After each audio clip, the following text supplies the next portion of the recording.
So I'm often asked, Kieran, who's the right person to appoint as executor of my will when myself and my spouse aren't around? And then for the testamentary trust, who's the right person to be trustee of that? And the answer is, of course, it depends. I guess for that executor, it can be important to be someone who actually opens the mail and is responsive, and someone who doesn't have that much hubris, who's not that proud that they won't go and get advice. They won't go seek professional advice, financial advice, legal advice, real estate agents' advice, etc., to help get things done and get things sold. They don't have to do it by themselves. They just got to be responsible.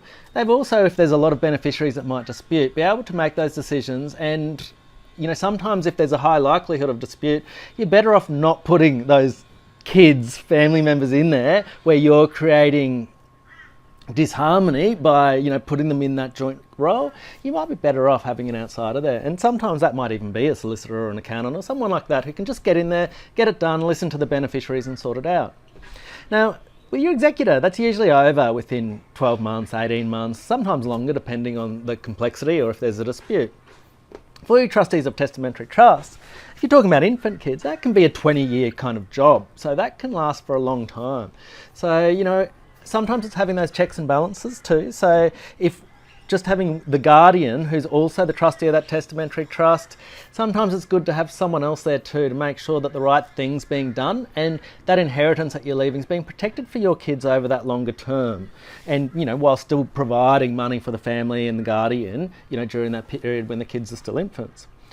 So someone who can kind of last the distance and again, make those kind of harder decisions and be a bit responsible there.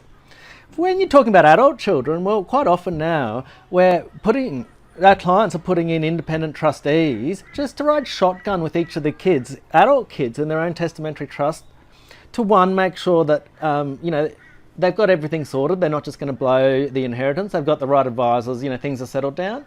And two, to make sure that they're not going to be losing that in divorce. So one of those requirements might be insisting upon a financial agreement with the kid and that spouse to ensure that the inheritance is going to survive for that bloodline.